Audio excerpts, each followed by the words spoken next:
Then specifically in charge music, this cadence is used from the 5th note to the 1st note. And it is to be the starting as well as ending point. And there is another thing what is called disrupted cadence. That is from the 6th note to 1st note. You just notice it. Khandana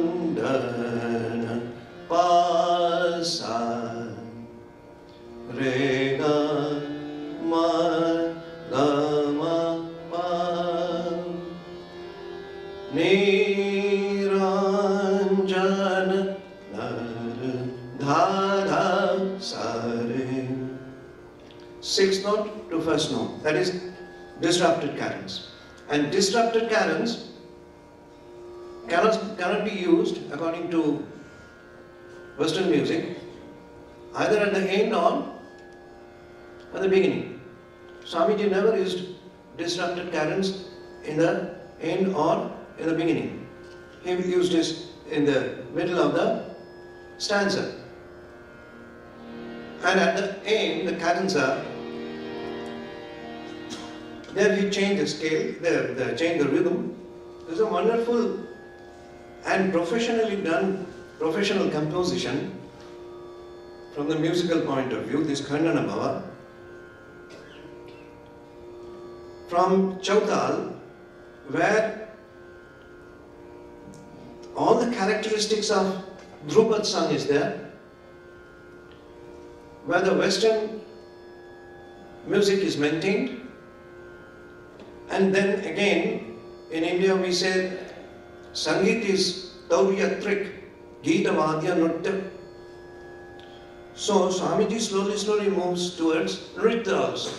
So there is a Prastuti, preparation. Namo Namo Prabhu Bhakyamunadita Namo Namo Prabhu Bhakyamunadita. There is a preparation. Then he comes to dance. And the Pakhavas is there. So Padya is there. And dance is there. Dhete langa ranga bhanga bhaje anga shanga mridanga. Dhete langa ranga bhanga bhaje anga shanga mridanga. Dhaicha chanda bhakta vrinda bharati taman. Dhaicha chanda bhakta vrinda bharati taman. Jaya jaya arati taman. Hara hara arati taman. Shiva shiva arati taman. Then again it comes back to the original loi, original speed, original to the beginning cadenza. This is cadenza.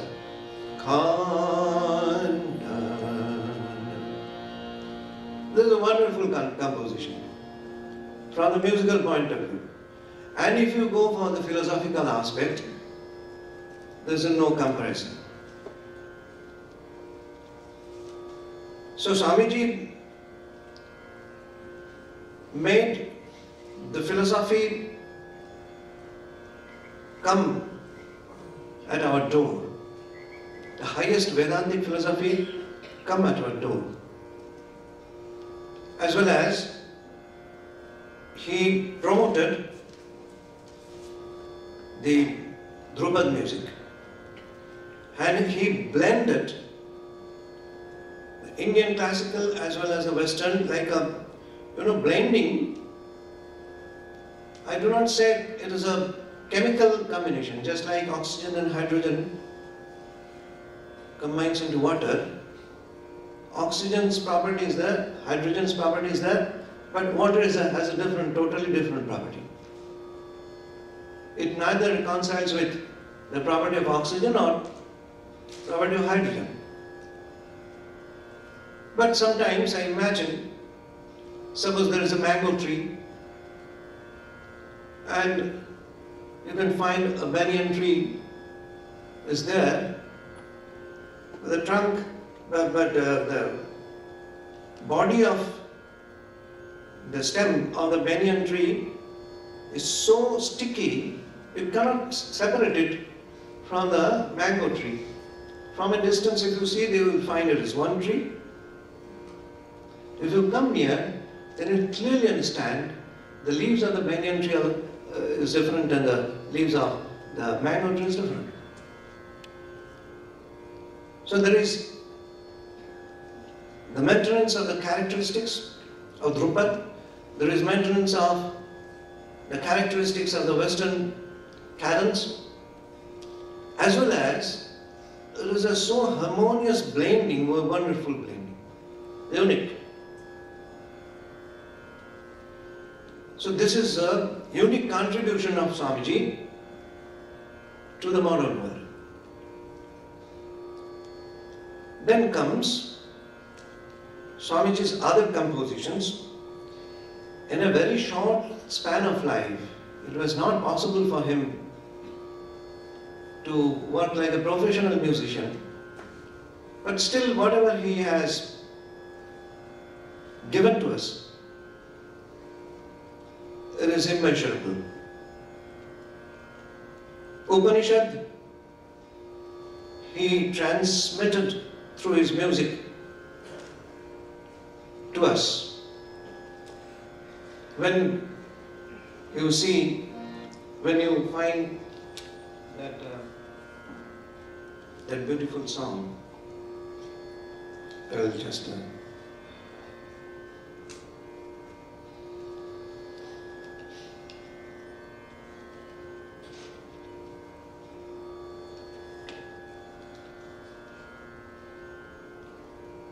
in the Nasadya Sukta,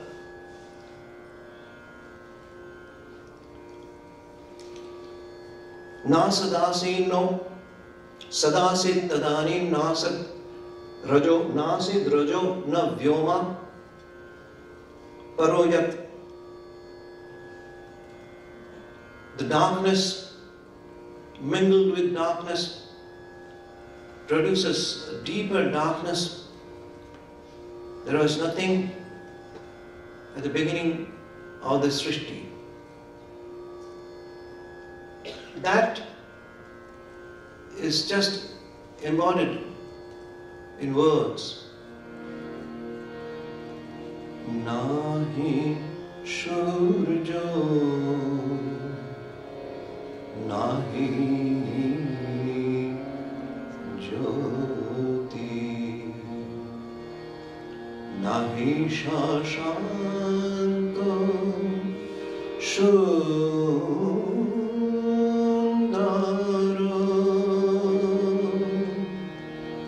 Bhashego me Chaya Shamo Chobi Visho Chara Chara Nahi Shurjo Nahi Jyoti.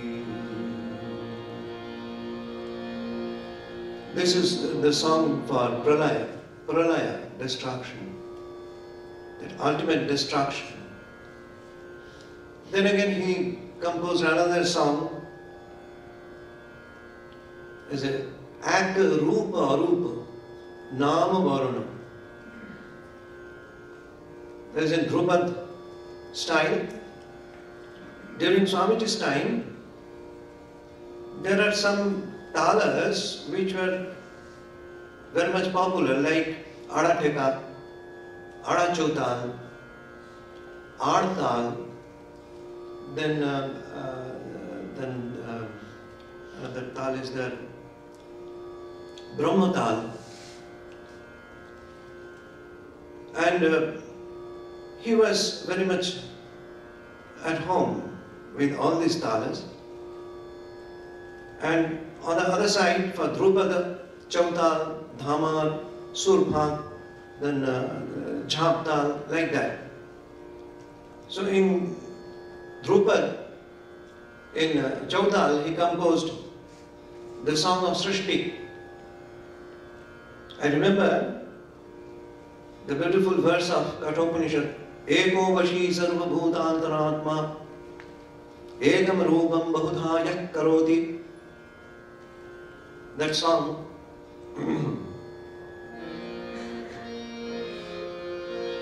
Ek rupa arupa namo baran Atita agami kalahina Sarva hina desha hina sarva hina neti neti biramo jathai ek rupa arupa namo baran.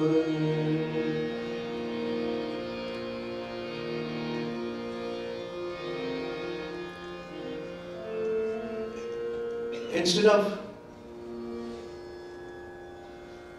denouncing the folk tunes, Swamiji, though sometimes he criticized Tappa, Thumri, all these things, but he had a respect, a shraddha for the folk music also. As Dr. Karan Singh was telling, that expression of common people, that Baul, then Bhatyali, Gambhira, then Sari, Jhumar, Ghera, all this in the eastern side, on the western side, Abhang, in south, the folk tunes like Krutti, Sadra. So all these are expressions of common people. And that was also Swamiji's contribution. Swamiji composed that wonderful music that Mujhe wari banwari Saiya jane ko de Mujhe wari banwari Saiya jane ko de Saiya jane ko de Mera Saiya jane ko de aj bhala jane ko de mujhe wari banwari Saiya jane ko de.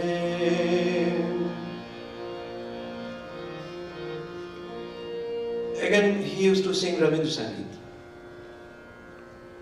That is purely a blending of Baithaki music and the folk tune and all this. Rabindranath's experiment on this harmony of different styles was very successful. But Indian and Western music, that harmony of synthesis of Indian and Western music, that was initiated by Swami Vivekananda. So Rabindra Sangeet, I heard that Swamiji learned some song from Rabindranath himself, and Rabindranath also composed Drupadaga's music like Tahar Arati Kare Chandra Tapan Deva Manob Vande Charan Ashino Shevi Sharan Tar Jagat Mundire Tar Arati Kare Chandra Tapan. This was the inspiration of Swamiji's that tone, Akarupa Rupa Nama Varnam. So almost similar in Khamaj, you can tell, or Bodhahamsa Saram, that is a matter of the grammarians, but the style is this. And then comes to Bhakti. The first meeting of Swamiji with Sri Ramakrishna was through music only at Suresh Datta's house. Then Thakur invited him to Dakshineshwar. Then he sang 2 songs. There is a Bhakti Giti, pure Bhakti Giti, rather Manachalo Nija Niketan is Brahma Sangit. And pure Bhakti, what Kripakarananda ji has sung, that Ma Dhan Hitara, and then Ramprasadi song, then Kirtanas like, this is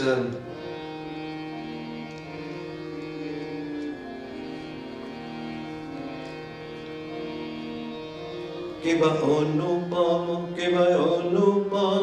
Bhati Mohono Murati Bhakta Hridayo Ranjana Chintayo Mano Shari Chidkhano Niranjana Naborage Ranjito Koti Shashi Binindita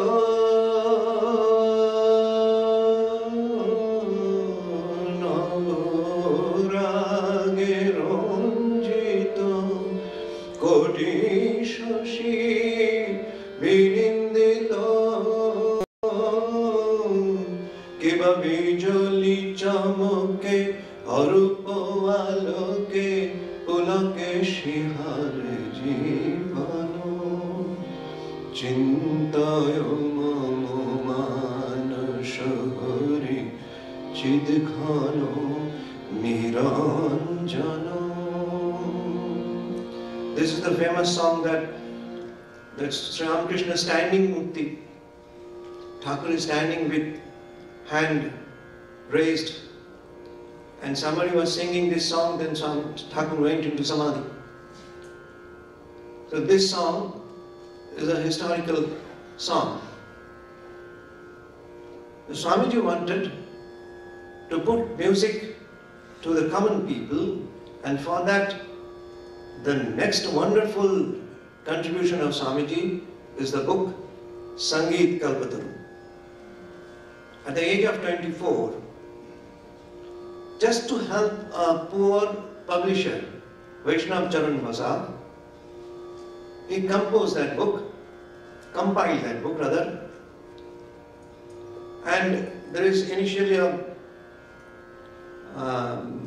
article, Geeta Vadya, in which the most simplified way he has put the very complicated science of music, the length of the wire, the vibration, the frequency, the note, half note, quarter note, and all these things. And then he composed innumerable Bolbani of Pakhwaj. He was belonging to Nauhar Gharana. So that Pakhwaj he learned from, he said, Kashi Ghoshal. And then different kinds of songs, patriotic song, religious song, spiritual song, then marriage song, social song, then parodies, everything is there. Within the age of 24 years, on the other hand, he is suffering from the setback after his father's demise, and he is coming to Dakshineshwar. There is an inner transformation. There is just like a wavy, stormy ocean. In spite of that, he compiled that book, that Sangeet Kalpataru. That is a very important contribution of Swamiji, and is a very important gift of Swamiji to the modern world.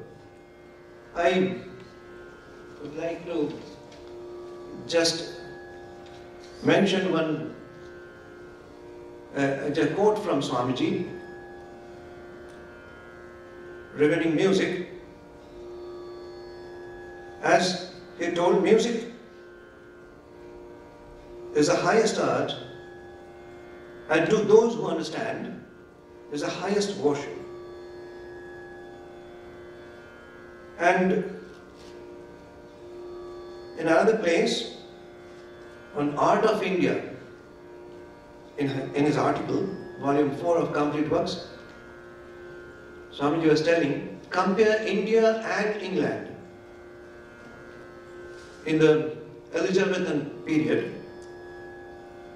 What a dark age it was for your people, and how enlightened we were even then.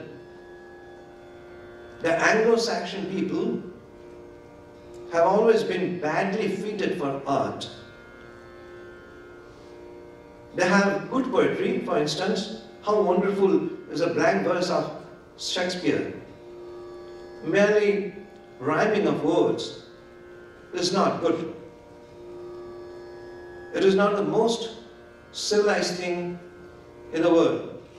In India, music was developed to the full 7 notes, even to half, and quarter notes ages ago. India led in music, also in drama and sculpture. Whatever is done now is merely an attempt at imitation. Everything now in India hinges on the question of how little man can require to live upon. This is why, at present time, we have to emphasize on the traditional music. That means the Dhrupad music, which started as early as from the Vedic period, and then innumerable proliferations. In South India, Purandaradasa, Tyagaraja, Shama Shastri, they used to use this kind of Dhrupad music.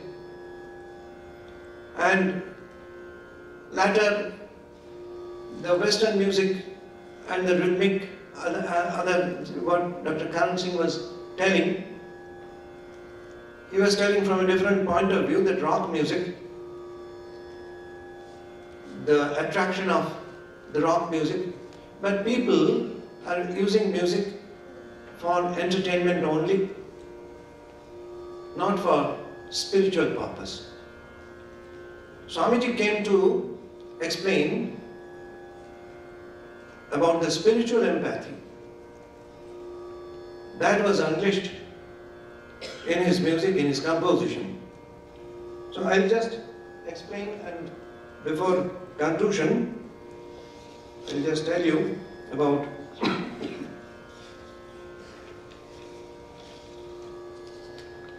what Madam Hema Kalve,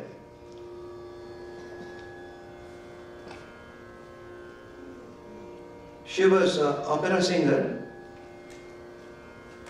Swamiji went to Europe in 1894 in Paris. Then in her life, Madam Kalve says, "It has been my good fortune and my joy to know a man who truly walked with God, a noble being, a saint, a philosopher, and a true friend. His influence upon my spiritual life was profound. He opened up new horizons before me, enlarging and unifying my religious idea and ideals, teaching me a broader understanding of truth. My soul will bear him eternal gratitude. Madame Calvé was the most famous opera singer in Europe during that time. And many other compliments, the innumerable compliments regarding Swamiji's music was there. But I conclude with this, that Swamiji's legacy was to promote true music, which is in India considered to be the footprint of God. Thank you. Namaskar. Thank you, Swami Sarvaganandaji, for speaking to us on the legacy of Indian music and Swami Vivekananda.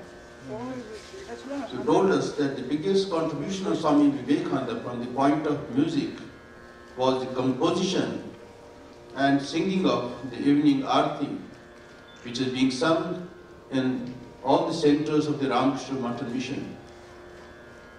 We express our thankfulness to both the speakers, Swami Kripakaranandji and Swami Sarvaganandaji, for speaking to us about Swamiji and music, and by this they have paid their humble tributes to Swamiji when we are celebrating the 150th birth anniversary of Swami Vivekananda. So here ends the first academic session. The next session will start at 2:15 p.m. Thank you very much.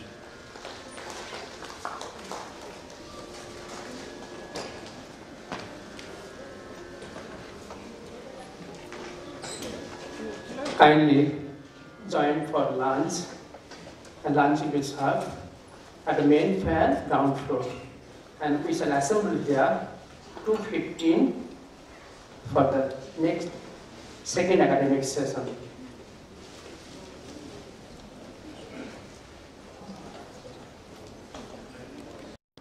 Good afternoon and welcome to the afternoon session, the second session of the seminar on Indian traditions in search of unity through music, which is being held to commemorate the 150th birth anniversary of Swami Vivekananda.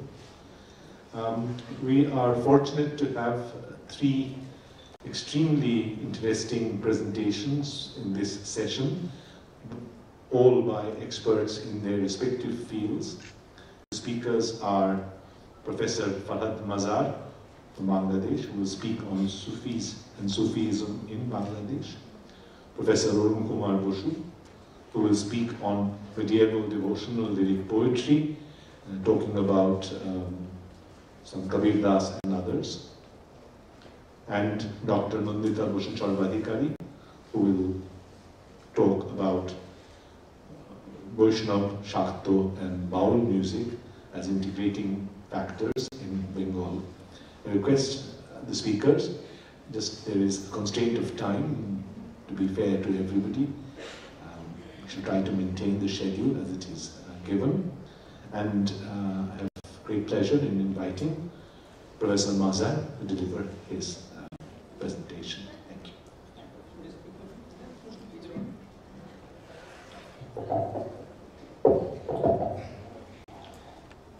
Thanks a lot, Professor Amlan Dasgupta. Thank you very much.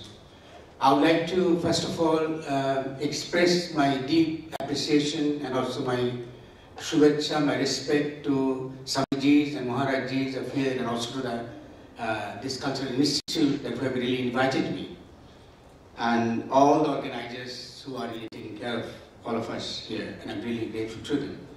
To me, it was really a pleasant surprise when I really got this invitation. And honestly, and so I'd like to really frankly share with you why I'm really surprised. First of all, it looks like I am the only one who is really coming from Bangladesh, which is interesting, of course. I mean, it's quite a lot of honor, individually, personally to me. And also, I think that we are discussing mostly the unity of India, which is not only a spiritual question, of course, it's important, but it's, at the same time, it is a political question as well for small countries like Bangladesh. What this unity of India really implies for someone coming from Bangladesh. So we have to, I had to make a lot of thinking about what this seminar is. But of course, when Dr. Karan Singh in the morning has explained, this unity is not necessarily imply the politics, but rather the unity with ourselves, with our spiritual self. And that already has enhanced the discussion quite an interesting, fascinating level, resistance. And so I will obviously, my participation will highlight this unity with ourselves. And since we are talking about the Sufis, I'll rephrase this as a kind of a Sufi way of thinking, although I'm not a Sufi, I'll come to the point later on, is the unity of the humankind. And that is actually the basic philosophical proposition of Islam, when it uses the term Ummah. So there is nothing called Muslim Ummah, there is only Ummah, it's the unity of the humankind. The people around the world, even though they're diverse because of the religion, they're diverse by their language, they're diverse even in their way they relate to the world by their epistemological stance, but there is at the foundation, at the ground, there is a unity, there is something, a oneness, a monotheistic kind of understanding where we all belong to one.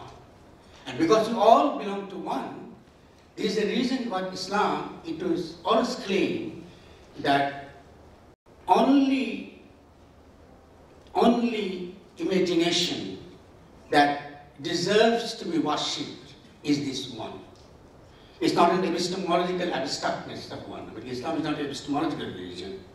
That means the way we derive one as something product of our knowledge, it is not really like so. So Islam, as you know, if you translate it, it becomes Shanti, peace. But if you're a Bangladeshi, if you're from Bengal, actually we don't use the word peace as, for example, the Semitic or the Arab culture was using. For us, the conception of submission, or the full submission, we have a much more beautiful word in Bengali language. And I'm sure most of you are really familiar with it. We hear it since the morning. It's called a bhakti. So another way to translate the word Islam is nothing but bhakti. This is the Sufi message. But having said that, my second, I think, nervousness is that obviously I don't belong to any Sufi order, or I don't have any expertise on Sufism. I belong to a tradition which middle class, especially educated middle class, is known as Bauls, say for example. Or Bhakti tradition, even though we use, but when you use the word the Baul, we usually use it as a kind of a negative term, a derogatory term. The Baul is someone who doesn't have any interest in the social issues, no interest of their home, no interest in the society. There's someone who's given up everything of the worldly life and just wanders and sings music and keeps the middle class elite amused. Isn't it? And that's what we really do. We bring the bowls and they should sing, they should use the dubdubis, they should use their harmoniums and they should sing and keep everybody amused. As if this whole tradition of what we call the Bhakti Andolan is not at the same time is a political movement of Bengal.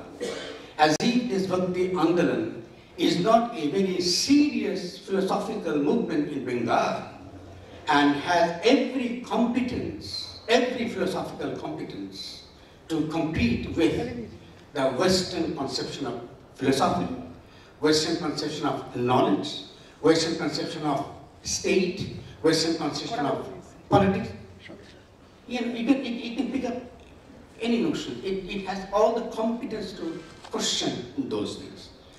So, although I have I've written one paper on Sufism and Sufism of Bangladesh, but I qualified that, saying it is a note from Nadia.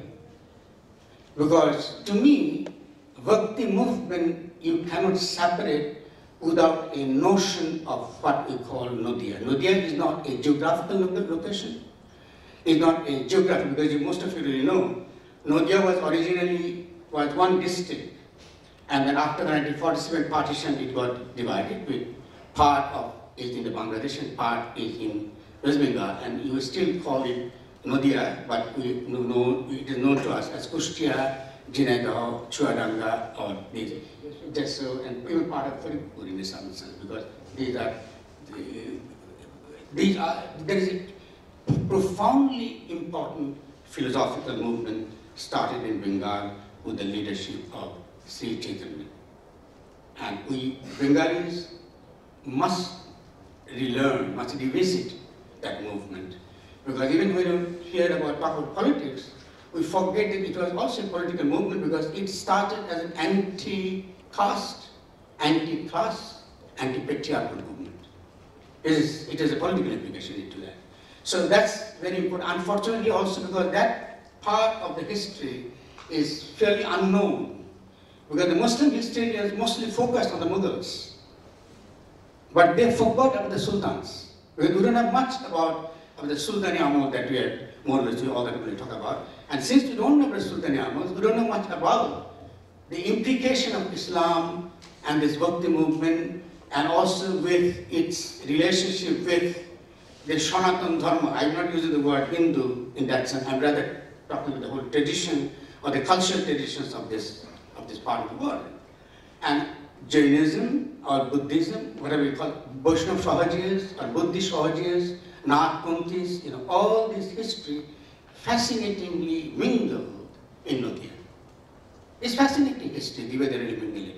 And the way they interacted with each other is not that, it's a syncretic kind of mingling, that as if all the different tendencies have just remained as such.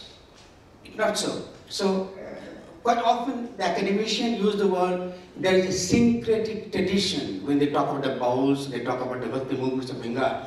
But my own position is that it was never a syncretic movement. It was always a philosophical discourse, very clear articulation of different positions. And just like any philosophical discussions takes place in universities, these movement also come with the different schools. Someone is coming from Sahajiya, someone is coming from, say, Lalanpunti, someone is coming with other traditions. So they share with each other to come up with one single, or at least a common philosophical grounding, how to relate to the external world, how to relate to your own body, how to relate to the body politic, how to relate to the society in general. So this is my other second hesitation. And my third is that I'm not a musician. So I'm not a musicologist as such. Of course I do sing because I belong to a school or a tradition which is the Bhakti tradition, which is the school of the Lalun. So I am here speaking, someone coming from Lalun school, a disciple of a great saint after Lalun, who just recently passed away. His name is Lavansha. And then the kind of discussions we had in our Ghar, I know what it means by Ghar, within our families, within our people who are initiated, just like people who are committed to Vivekananda and Sri Ramakrishna. So this is the Ghar. And then there's something from that kind of experience. And then the way we engage with Islam, the way we engage with the Sufis. Sufis are extremely important ally to the Bhakti movement. They're very, very important to us, very, very important to the Bengal. And also at the same time, Sri Ramakrishna is very important to the Bengal Bhakti movement. Many of you definitely know, but despite the fact that Ramakrishna was not very approving of the Bauls, because he used to argue that if you can come to the divine through the main door, why do you come to the back door? You know that it's famous, his statement. And Ramakrishna is also, despite he said this, this is interesting of this great man, that he also said that Kubir Gosai's song, the Dub Dub Dub Ramar Mon, which is also belonging to this Bhakti movement, which is quite interesting. He's a great man. So just to give about who I am, so rather than talking much about my own historical background, I'll just read a poem I've written from Ibadat Nama, a book of poems for Sri Ramakrishna. I think it will be quite appropriate as it's a very short sonnet, so they don't understand, and then I'll come back to some points, I'll elaborate on the Bhakti Sufi issues. This poetry says to Sri Ramakrishna, as someone who is born Muslim, Shekhar Sawal is expressing his respect to Ramakrishna. Lal Jaba dekhe acho, tumi oi phul Bango deshe ফুটিতে পড়িয়াছিলে তাই সে লটকে ফুটে থাকে লহুর মতন লাল শনিদের haemoglobin বুঝি পাপড়ি বধ হয়ে শোভা পায় বনে ও বাগানে আমি একটি জবা ফুল আজ প্রভু তোমার সম্মানে ঠাকুর শ্রীরাম কৃষ্ণ পরমহংসের হাতে দেব তিনি মুচকি হাসিবেন ফোকলা দাঁত উঠিবে বিহুষী কহিবেন এলি নাকি ও আমার শেখের সওয়াল আমি কি কোথাও গেল আমি তো কোথাও যাই নাই আমি যদি যাই তবে সর্বত্রই সমভাবে যাই ভাবা বেশে নাচিতেছে দশা প্রাপ্ত প্রেমের ঠাকুর শেখের সওয়াল নাচে সমভাবে ঠাকুরের প্রেমে শ্রীরাম পরমহংস মা কালীর মারফতে প্রভু ও জবা পাঠালে তুমি মহব্বতে করিও গ্রহণ So this is what the Nadia is speaking. Nadia was the unity in a much more deeper philosophical foundation while we accept the diversity, we celebrate the unity. Having said this, I'll just highlight some of the issues about the Sufis of Bangladesh. Most of the information about the Sufis about Bangladesh, academic research, if you would like to explore it, I think is available. I think you are familiar with the work of Dr. Inamul Haq. He is a very famous work of the Sufism in Bengal. And it's still the most classical book, academically speaking. But Inamul Haq, when he was writing about Sufism, he started with a sentence that, something like this, that Sufism in Bengal came from North India, which needs clarification, which is not fully true. When you read through his book, then you'll see that he agrees that even though Islam came to Bengal, Islam undergone certain changes, that change is very profound. There is certain transformation it went through into it. And in this transformation, the effect was not only Islam or the Islamic discourses or on the theology of Islam. At the same time, the local cultures, local religions also went through tremendous transformations. And this is his book, you will say, and then he couldn't explain that in his book, which is interesting in a certain way, why even though he started the North Indian Sufis really came into Bengal, but then how come when it came to Bengal, it transformed the Bengali people, it transformed the local religions, it transformed Islam itself. So he uses the word to explain that, which is called the popular Islam. So this term is very familiar to you, I'm sure, that popular Islam is a term. I can see the many academicians use that term, but I'm not very happy with that kind of term. There's nothing called popular Islam as such. They actually, for that matter, we cannot simply bracket a particular religion with one proper name and say, that's it, and that's the interpretation we're giving about it, and that's the interpretation of it. There is not one Islam, or there is not one Hinduism, there is not even one Bhakti Andolan. So we have to go more detailed empirically into what are the different trends, different interpretations, different practices, different rituals. So in Bengal, the popular